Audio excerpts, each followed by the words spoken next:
ಹೇಗಿತ್ತು ಆ ಒಂದು ಪ್ಲಾನ್ ಅನ್ನುವಂಥದ್ದು ನಿಜಕ್ಕೂ ಕೂಡ ಬೆಚ್ಚಿ ಬೀಳಿಸುತ್ತೆ. ಯಾಕಂದ್ರೆ ಟಿವಿ9ಗೆ ಲಭ್ಯವಾಗಿರುವಂತಹ ಒಂದು ಎಕ್ಸ್ಕ್ಲೂಸಿವ್ ಮಾಹಿತಿ ಇದು. ಕೊಲೆಯ ರೋಚಕ ರಹಸ್ಯ ಟಿವಿ9ನಲ್ಲಿ ಬಯಲಾಗ್ತಾ ಇದೆ. ದರ್ಶನ್ ಗ್ಯಾಂಗ್ ಸ್ಕೆಚ್ ಹೇಗೆ ಹಾಕಿದ್ರು ಅಂತ ಹೇಳಿ ಒಂದು ಎಕ್ಸ್ಕ್ಲೂಸಿವ್ ಸ್ಟೋರಿಯನ್ನ ನಿಮ್ಮ ಮುಂದೆ ಇಡ್ತಾ ಇದೀವಿ ನೋಡಿ. ಕ್ರೈಮ್ ಥ್ರಿಲ್ಲರ್ ಮೂವಿ ಅಂತಿದೆ ಈ ಮರ್ಡರ್ ಮಿಸ್ಟ್ರಿ. ರೇಣುಕಾಸ್ವಾಮಿ ಕೊಲೆ ಬಳಿಕ ಗ್ಯಾಂಗ್ ಎಣ್ಣೆ ಪಾರ್ಟಿ ಕೂಡ ಮಾಡಿದೆ. ಮಧ್ಯರಾತ್ರಿ 2:30ಕ್ಕೆ ಸ್ಕಾರ್ಪಿಯೋದಲ್ಲಿ ಶವವನ್ನ ಹಾಕೊಂಡ್ರು. ಬ್ಯಾಕ್ ಸೀಟ್ ಫೋಲ್ಡ್ ಮಾಡಿ ಅಲ್ಲಿ ಶವವನ್ನ ಹಾಕಿತ್ತಂತೆ ಈ ಗ್ಯಾಂಗ್.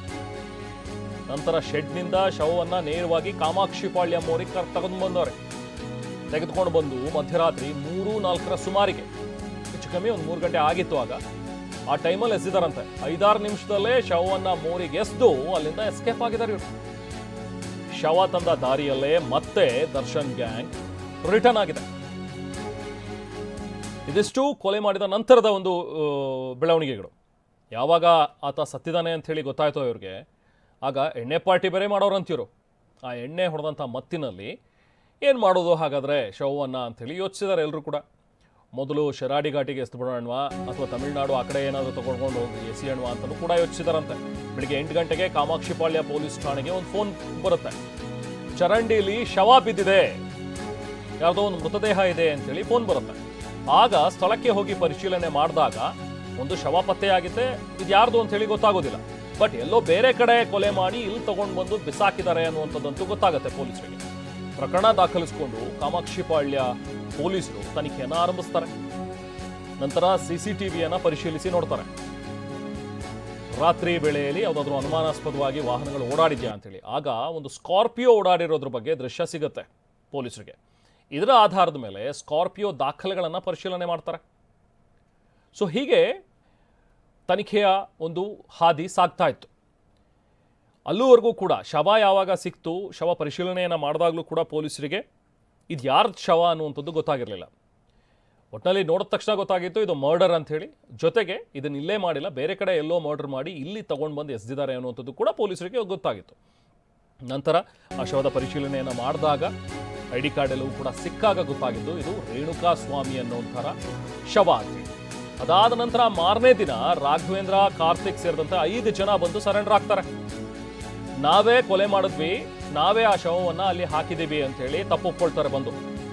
6 ತಿಂಗಳಿಂದ 2.5 ಲಕ್ಷ ಹಣ ಇವ್ನು ಕೊಡಬೇಕಿತ್ತು ನಮಗೆ, ಆದರೆ ಆ ಹಣ ನಮಗೆ ಕೊಟ್ಟಿಲ್ಲ. ಅದನ್ನು ರಿಕವರಿ ಮಾಡೋದಕ್ಕೆ ಅಂತೇಳಿ ಚಿತ್ರದುರ್ಗದಿಂದ ನಾವು ಇಲ್ಲಿ ಕರ್ಕೊಂಡು ಬಂದ್ವಿ. ನಾವು 4 ಫೇಟ್ ಹೊಡೆದಿದ್ದು ನಿಜ, ಆದರೆ ಹೊಡೆದಾಟದಲ್ಲಿ ಆಕಸ್ಮಿಕವಾಗಿ ಅದು ಪ್ರಾಣ ಹೋಗ್ಬಿಟ್ಟಿದೆ ಅಂಥೇಳಿ ಹೇಳ್ಕೊಂಡಿದ್ದಾರೆ ಇವರು.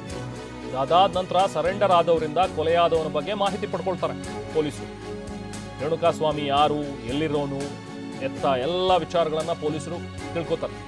ರೇಣುಕಾಸ್ವಾಮಿ ಪೋಷಕರಿಗೆ ಆಮೇಲೆ ಫೋನ್ ಮಾಡ್ತಾರೆ. ಇವತ್ತು ಬೆಳಿಗ್ಗೆ ಅವರ ತಾಯಿ ಕೂಡ ನಮ್ಮ ಜೊತೆಗೆ ಮಾತನಾಡ್ತಾ ಹೇಳ್ತಾ ಇದ್ರು, ಫೋನ್ ಬಂದಾಗಲೇ ನಮಗೂ ಕೂಡ ಗೊತ್ತಾಗಿದ್ದು, ಬಟ್ ಮಗ ಸತ್ತಿದ್ದಾನೆ ಅನ್ನೋಂಥದ್ದು ಕೂಡ ನಮಗೆ ಗೊತ್ತಿರಲಿಲ್ಲ.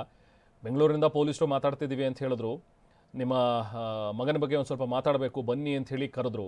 ನಾವು ಅಂದ್ಕೊಂಡ್ವಿ ಏನೋ ತೊಂದರೆ ಆಗಿರಬೇಕು ಅಥವಾ ಏನೋ ಒಂದು ಸಣ್ಣ ಪುಟ್ಟ ಏನಾದರೂ ತೊಂದರೆಗೆ ಏನಾದರೂ ಸಿಕ್ಕಾಕೊಂಡಿರಬೇಕು ನಮ್ಮ ಮಗ, ಅದಕ್ಕೆ ಪೊಲೀಸರು ಕರೀತಾ ಇದ್ದಾರೆ, ಸರಿ ಹೋಗಿ ನೋಡೋಣ ಅಂಥೇಳಿ ಬಂದ್ವಿ. ಇಲ್ಲಿ ಬಂದ ಮೇಲೆ ಗೊತ್ತಾಗಿದ್ದು ನಮ್ಮ ಮಗ ಈ ರೀತಿಯಾಗಿ ಸತ್ತಿದ್ದಾನೆ ಅಂಥೇಳಿ. ಕೇಸ್ ಕ್ಲಿಯರ್ ಆಯಿತು ಅಂಥೇಳಿ ನಂತರ ಡಿ ಕಂಪನಿಯ ಮುಖ್ಯಸ್ಥ ದರ್ಶನ್ ಬೆಂಗಳೂರಿನಿಂದ ಮೈಸೂರಿಗೆ ಹೊರಡುತ್ತೆ ಇವ್ರದ್ದು ಪೂರ್ತಿ ಪಟಾಲಂ. ಸರೆಂಡರ್ ಆದವರ ವಿಚಾರಣೆ ವೇಳೆ ಆಮೇಲೆ ಗೊತ್ತಾಗುತ್ತೆ ಇಲ್ಲಿ ಪೊಲೀಸರಿಗೆ ಸ್ಫೋಟಕ ಮಾಹಿತಿ. ಇದರಲ್ಲಿ ದರ್ಶನ್ ಮತ್ತು ಆಪ್ತರು ಕೂಡ ಇದ್ದಾರೆ ಅನ್ನುವಂಥದ್ರ ಬಗ್ಗೆ ಪೊಲೀಸರು ಮಾಹಿತಿಯನ್ನ ಕಲೆ ಹಾಕೊಳ್ತಾರೆ ಈ ಸರೆಂಡರ್ ಆದವರಿಂದ. ಜೊತೆಗೆ 30 ಲಕ್ಷ ಹಣ ಕೊಡ್ತೀವಿ, ನೀವು ಸರೆಂಡರ್ ಆಗಿ ಅಂತ ಹೇಳಿದ್ರಂತ ಇವ್ರಿಗೆ. ಅದನ್ನು ಬಾಯ್ ಬಿಡ್ತಾರೆ ಈ ಸರೆಂಡರ್ ಆಗಿರೋರು. ಕೋರ್ಟ್ ಖರ್ಚು, ಬೇಲ್ ಕೊಡಿಸೋದು ಅದೆಲ್ಲವನ್ನು ಕೂಡ ನಾವು ನೋಡ್ಕೊತೀವಿ, ನೀವೇನೋ ತಲೆ ಕೆಡಿಸ್ಕೋಬೇಡಿ ಅಂತ ಹೇಳಿದ್ರಂತೆ. ಒಂದಷ್ಟು ದಿನ ಜೈಲಿಗೆ ಹೋಗಿ ಬನ್ನಿ, ಅದಾದ್ಮೇಲೆ ಕೇಸ್ ಕ್ಲೋಸ್ ಆಗುತ್ತೆ, ನಿಮ್ಮನ್ನೆಲ್ಲರನ್ನು ಕೂಡ ನಾನು ಕ್ಲಿಯರ್ ಮಾಡಿಸ್ತೀನಿ ಅಂತ ಹೇಳಿದ್ರಂತೆ. ಸೊ ಇದಿಷ್ಟು ನಡೆದಿರುವಂತಹ ಒಂದು ವಿಚಾರಣೆ. ಈಗ ಸಿಕ್ಕಿರುವಂತಹ ಟಿವಿ9ಗೆ ಲಭ್ಯವಾಗಿರುವಂತಹ ಎಕ್ಸ್ಕ್ಲೂಸಿವ್ ಡೀಟೇಲ್ಸ್, ಮತ್ತಷ್ಟು ಅಪ್ಡೇಟ್ಸ್ ಅನ್ನು ಪಡಿತಾ ಹೋಗೋಣ. ನಾವು ಪ್ರತಿನಿಧಿ ಕಿರಣ್ ಕೂಡ ಜಾಯ್ನ್ ಆಗಿದ್ದಾರೆ. ಕಿರಣ್, ನಿಜಕ್ಕೂ ಯಾವುದೇ ಸಿನಿಮಾ ಸ್ಟೋರಿ ಅಥವಾ ಈ ಸೀರೀಸ್ ಬರುತ್ತಲ್ಲ ಬೇರೆ ಬೇರೆ OTT ಪ್ಲಾಟ್ಫಾರ್ಮ್ಗಳಲ್ಲಿ, ಅದಕ್ಕೇನು ಕಮ್ಮಿ ಇಲ್ಲ ಅಂತ ಅನ್ಸುತ್ತೆ ಇವ್ರು ಮಾಡಿರುವಂಥ ರೀತಿ. ಎಲ್ಲೊಂದು ಕಡೆ ಇವರೇನು ಬರೀ ಕರೆದ್ಬಿಟ್ಟು ವಾರ್ನ್ ಮಾಡಿ ಕಳಿಸುವಂಥ ರೀತಿಲಿ ಇರಲಿಲ್ಲ, ಇವನನ್ನು ಸಾಯೋವರೆಗೂ ಹೊಡಿಬೇಕು ಅನ್ನೋಂಥದ್ದೇ ಇವ್ರ ಮಕ್ಸದಾಗಿತ್ತು ಅಂತ ಹೇಳಿ ಅನ್ಸುತ್ತೆ. ಇದೆಲ್ಲವನ್ನೂ ಕೂಡ ನೋಡ್ತಾ ಹೋದ್ರೆ ಕಿರಣ್.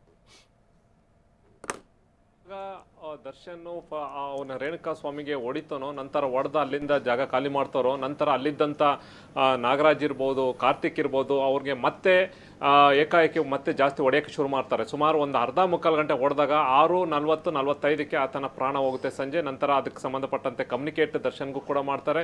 ಅದಾದ್ಮೇಲೆ ನಂತರ ಹೇಗೆ ಈ ಬಾಡಿನ ಡಿಸ್ಪೋಸ್ ಮಾಡಬೇಕು, 30 ಲಕ್ಷಕ್ಕೂ ಒಂದು ಫಿಕ್ಸ್ ಆಗುತ್ತೆ. ನಾಲ್ಕು ಜನ ಹುಡುಗರನ್ನ, ಗಿರಿನಗರದಲ್ಲಿ ಇರುವಂಥ ಕೆಲವೊಂದು ಹುಡುಗರನ್ನ ಅವ್ರನ್ನ ಐಡೆಂಟಿಫೈ ಮಾಡ್ತಾರೆ. ಬಾಡಿ ಡಿಸ್ಪೋಸ್ ಮಾಡೋಕ್ಕೆ ಎಲ್ಲ ಕೂಡ ಆಗುತ್ತೆ.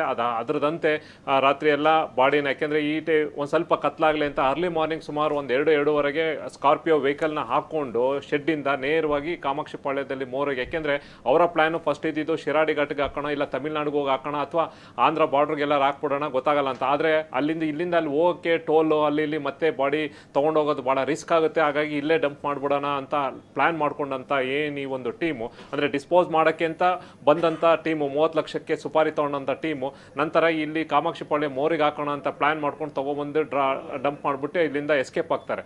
ಯಾವಾಗ ಪೊಲೀಸರು, ಕಾಮಾಕ್ಷಿ ಪಾಳ್ಯ ಪೊಲೀಸರಿಗೆ ಈ ಮಾಹಿತಿ ಸಿಗುತ್ತಾ ತಕ್ಷಣ ಅಲ್ಲಿದ್ದಂಥ CCTVಯನ್ನು ನೋಡ್ತಾರೆ. ಫಸ್ಟ್ ಆ ಬಾಡಿ ಯಾರ್ದು ಅನ್ನೋದು ಕೂಡ ಗೊತ್ತಾಗೋದಿಲ್ಲ, ಏಕೆಂದರೆ ಬಾಡಿ ಮೇಲೆ ಸಾಕಷ್ಟು ಮಾರ್ಕ್ ಇರುತ್ತೆ. ಹಾಗಾಗಿ ಇದು ಮರ್ಡರ್ ಆಗಿದೆ, ಎಲ್ಲೋ ಒಂದು ಕಡೆ ಮರ್ಡರ್ ಮಾಡಿ ತೊಗೊಂಡು ಹಾಕಿದ್ದಾರೆ ಅಂತ. ಅಲ್ಲಿ ಎದುರುಗಡೆ ಇದ್ದಂಥ CCTV ಫುಟೇಜ್ ನೋಡಿದಾಗ ಒಂದು ಬ್ಲ್ಯಾಕ್ ಸ್ಕಾರ್ಪಿಯೋ ಮೇಲೆ ಡೌಟ್ ಬಂತು. ಕಂಪ್ಲೀಟಾಗಿ ಹೌದು ಇದನ್ನು ಮರ್ಡರ್ ಕೇಸ್ ಅಂತ ಮರ್ಡರ್ ರಿಜಿಸ್ಟರ್ ಆದ ತಕ್ಷಣ ಇವರ ಪ್ಲ್ಯಾನ್ ಪ್ರಕಾರ ಡಿ ಬಾಸ್ ಏನು ಅವರ ಒಂದು ಕಂಪ್ನಿ ಏನಿತ್ತು ಅವರ ಪ್ರಕಾರ ಸಂಬಂಧಪಟ್ಟಂತೆ ಯಾವಾಗ ಈ ಕೇಸ್ ರಿಜಿಸ್ಟರ್ ಆಯಿತು, ಇಮಿಡಿಯೇಟಾಗಿ ಅಲ್ಲಿದ್ದಂಥ ಕೆಲ ಅಧಿಕಾರಿಗಳಿಗೆ ಕಮ್ಯುನಿಕೇಟ್ ಮಾಡ್ತಾರೆ ಅವರು, ಸರ್ ಈ ಥರ ಒಂದು ಮರ್ಡರ್ ಮಾಡಿದ್ದೀವಿ, ನಾವು ಸರೆಂಡರ್ ಆಗ್ತೀವಿ ಅಂತ. ಅವರ ಒಂದು ಡೈರೆಕ್ಷನ್ ಮೇಲೆ ಸೀದಾ ಏಕಾಏಕಿ ಬಂದು ರಾಘವೇಂದ್ರ ಸೇರಿದಂತೆ, ಯಾಕೆಂದರೆ ಚಿತ್ರದುರ್ಗದಿಂದ ಅವನೇ ಕರ್ಕೊಂಡು ಬಂದಿದ್ದು ರೇಣುಕಾ ಸ್ವಾಮಿನ, ಅವನು ಸೇರಿದಂತೆ ಕಾರ್ತಿಕ್ ಮತ್ತೆ ಒಟ್ಟು 4-5 ಜನ ಬಂದು ಸರೆಂಡರ್ ಆಗ್ತಾರೆ.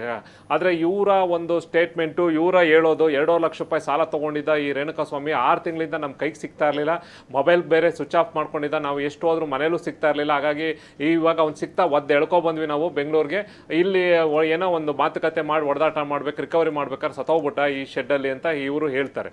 ಇವರ ಹಿಸ್ಟ್ರಿ, ಯಾರು ಸರೆಂಡರ್ ಆದ್ರೆ ಅವರ ಹಿಸ್ಟ್ರಿಯನ್ನು ಅಲ್ಲಿಂದ ಹಿರಿಯ ಅಧಿಕಾರಿಗಳಂತ ACP ಚಂದನ್ ಮತ್ತೆ ಅವರೆಲ್ಲರೂ ಕೂಡ ನೋಡಿದಾಗ ಅವ್ರದ್ದು ಯಾರ್ದು ಕೂಡ ಹಿಂದಿ ಯಾವುದೇ ರೀತಿಯ ಕೇಸ್ಗಳು ಯಾವುದು ಕೂಡ ಇರೋದಿಲ್ಲ. ಇದು ಯಾವುದೋ ಹೊಸ ಟೀಮ್ ಇದೆ, ಎಲ್ಲೋ ಒಂದು ಕಡೆ ಡೌಟ್ ಶುರು ಆಗುತ್ತೆ. ಆಮೇಲೆ ಮೂರವಾಗಿ ಅವನು ಸತ್ತಂಥ ವ್ಯಕ್ತಿ ಯಾರು ಅನ್ನೋದು ಕೂಡ ಪೊಲೀಸರಿಗೆ ಅಲ್ಲಿವರೆಗೂ ಕೂಡ ಗೊತ್ತಿರೋದಿಲ್ಲ.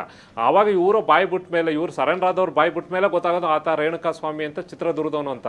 ಅವಾಗ ಅವರ ಪೋಷಕರಿಗೆ ಕಮ್ಯುನಿಕೇಟ್ ಮಾಡಿ ಎಲ್ಲವೂ ಕೂಡ ವಿಚಾರವನ್ನು ಹೇಳ್ತಾರೆ, ಈ ಥರ ಬೆಂಗಳೂರಿಗೆ ಬನ್ನಿ ಅಂತ. ಇನ್ನೊಂದು ಕಡೆ ಈಗ ಅಸಲಿಯ ಒಂದು ರಿಯಲ್ ಒಂದು ಇನ್ವೆಸ್ಟಿಗೇಷನ್ ಶುರು ಆಗುತ್ತೆ. ಜೊತೆಗೆ ಏನಕ್ಕೆ ಬಂದರು, ಇವ್ರ ಹಿಂದೆ ಯಾರ್ಯಾರಿದ್ದಾರೆ ಏನು ಅನ್ನೋದ್ರ ಬಗ್ಗೆ ಸಪ್ರೇಟಾಗಿ ಅವ್ರನ್ನ 4-5 ಜನನ ವಿಚಾರಣೆ ಮಾಡಿದಾಗ ಆವಾಗ ಈ ಒಂದು ದರ್ಶನ್ ಇನ್ವಾಲ್ವ್ ಆಗಿರೋದು, ಅವರ ಕಡೆಯವ್ರು ಇನ್ವಾಲ್ವ್ ಆಗಿರೋದು, ಅವನು ಕೂಡ ದರ್ಶನ್ ಹೊಡೆದಿರೋದಿರ್ಬೋದು, ಬೇರೆ ಎಲ್ಲರೂ ಕೂಡ ಸೇರಿಸಿ ಹೊಡೆದು ನಾವು ಬರೀ ಸರೆಂಡರ್ ಆಗಕ್ಕೆ ಬಂದಿದ್ವಿ, ನಾವು ಬರೀ ಬಾಡಿ ಡಿಸ್ಪೋಸ್, ನಮ್ಗೆ ಈ ಥರ ದುಡ್ಡು ಕೊಟ್ಟಿದ್ದಾರೆ, ನಮ್ಮ ಕೋರ್ಟ್ ಕೇಸ್ ಇರ್ಬೋದು, ಬೇಲ್ ಇರ್ಬೋದು, ಅದು ಮುಂದೆ ಆಗುವಂಥ ಎಲ್ಲ ಖರ್ಚು ವೆಚ್ಚನ ಅವ್ರು ನೋಡ್ಕೋತೀವಿ ಅಂತ ನಮಗೆ ಕಮಿಟ್ ಆಗಿದ್ರು. ಹಾಗಾಗಿ ಈ ಕೆಲಸ ಮಾಡಿದ್ವಿ ಅಂತ ಅವರು ಅದಕ್ಕೆ ಸಂಬಂಧಪಟ್ಟಂತೆ ಪೊಲೀಸರ ಮುಂದೆ ಬಾಯಿ ಬಿಡ್ತಾರೆ. ನಂತರ ಅಲ್ಲಿದ್ದಂಥ ಪೊಲೀಸ್ ಆಫೀಸರ್, ಸೀನಿಯರ್ ಆಫೀಸರ್ಸ್ ಕೇಳಿ ಯಾರ್ಯಾರು ಆ ಟೈಮಲ್ಲಿ ಆ ಪ್ಲೇಸಲ್ಲಿ ಇದ್ರು ಎಲ್ಲರದ್ದು ಲಿಸ್ಟ್ ಮಾಡ್ಕೋತಾರೆ. ಅದು ದರ್ಶನ್ ಸಮೇತ ಯಾರ್ಯಾರು ಆ ಟೈಮಲ್ಲಿ ಯಾರ್ಯಾರು ಇದ್ರು ಅಂತ ಲಿಸ್ಟ್ ಮಾಡ್ಕೊಂಡು ಅವ್ರ ಮೊಬೈಲ್ನಲ್ಲಿ ತೊಗೊಂಡು ಕಂಪ್ಲೀಟಾಗಿ ಅವರು ಲೊಕೇಶನ್ನ ಐಡೆಂಟಿಫೈ ಮಾಡೋಕ್ಕೆ ಶುರು ಮಾಡ್ತಾರೆ. ಎಲ್ಲರೂ ಕೂಡ ಶೆಡ್ಡಲ್ಲಿ ಇದ್ದಿದ್ದು, ಅಲ್ಲಿಂದ ಹೋಗಿದ್ದು, ಮೈಸೂರಿಗೆ ಹೋಗಿರೋದು ಎಲ್ಲವೂ ಕೂಡ ಕಂಪ್ಲೀಟಾಗಿ ಇನ್ಫಾರ್ಮೇಷನ್ ಪೊಲೀಸರಿಗೆ ಸಿಗುತ್ತೆ. ಅಲ್ಲಿಂದ ರಿಯಲ್ ಇನ್ವೆಸ್ಟಿಗೇಷನ್ನು ಪೊಲೀಸರು ಶುರು ಮಾಡ್ತಾರೆ. ರೆಹಮಾನ್, ಅಂದರೆ ಇಲ್ಲಿ ಕಿರಣ್, ಈಗ ನೀವು ಹೇಳೋ ಹಾಗೆ ಈಗ ಪೊಲೀಸರ ಮಾಹಿತಿ ಏನಿದು ಲಭ್ಯವಾಗಿದೆ ಇದನ್ನು ನೋಡ್ತಾ ಹೋದರೆ, ಸೊ ಎಲ್ಲೋ ಒಂದು ಕಡೆ ಫುಲ್ ಪ್ಲಾನ್ ಮಾಡ್ಕೊಂಡೇ ಮಾಡಿದ್ದಾರೆ ಇದು ಅನ್ನುವಂಥದ್ದು ಸ್ಪಷ್ಟವಾಗ್ತಾ ಹೋಗುತ್ತೆ ಅಂತೇಳಿ. ಬಹುಶಃ ಆತನನ್ನು ಕರೆದು ಕೊಲೆ ಮಾಡೋ ಉದ್ದೇಶ ಇವ್ರದ್ದು ಇರಲಿಲ್ಲ ಅಂತ ಹೇಳಿದ್ರು ಕೂಡ ಆತ ಸತ್ತು ಹೋಗಿದ್ದಾನೆ ಅಂತ ಹೇಳಿದ ನಂತರ ಬಹುಶಃ ಇವರ ಕ್ರಿಮಿನಲ್ ಬ್ರೈನ್ ವರ್ಕ್ ಆಗೋದಕ್ಕೆ ಸ್ಟಾರ್ಟ್ ಆಗಿದೆ ಅನ್ಸುತ್ತೆ. ಇದೆಲ್ಲವನ್ನು ಕೂಡ ಡಿಸ್ಪೋಸ್ ಬೇರೆಯವ್ರ ಹತ್ರ ಮಾಡಿಸೋಣ, ಅದಾದಮೇಲೆ ನಾವು ಮೈಸೂರಿಗೆ ಹೋಗ್ಬಿಡೋದು, ಮೈಸೂರಲ್ಲಿ ನಾವು ಶೂಟಿಂಗಲ್ಲಿದ್ದೆ, ನನಗೆ ಗೊತ್ತೇ ಇಲ್ಲ, ನಾನು ಹೋಗಿದ್ದೆ ಅಷ್ಟೇ ಶೆಡ್ಡಿಗೆ, ಅದಾದಮೇಲೆ ಸತ್ತೋಗಿದ್ದಾನೆ ಅನ್ನುವಂಥದ್ದು ಗೊತ್ತಿಲ್ಲ ನಮಗೆ ಅನ್ನುವಂಥದ್ದನ್ನ ಹೇಳುವಂಥ ಒಂದು ರೀತಿಯಲ್ಲಿ ಎಲ್ಲ ಪ್ಲಾನ್ಗಳು ಕೂಡ ನಡೆದಿವೆ ಅನ್ನುವಂಥದ್ದು ಮೇಲ್ನೋಟಕ್ಕೆ ಕಾಣಿಸುತ್ತೆ. ಕಿರಣ್, ಇದ್ರ ಬಗ್ಗೆ ಮಾತಾಡೋಣ ಕಿರಣ್, ಇದ್ರ ಬಗ್ಗೆ ಮತ್ತಷ್ಟು ಡೀಟೇಲ್ಸನ್ನು ಪಡ್ತೋಣ.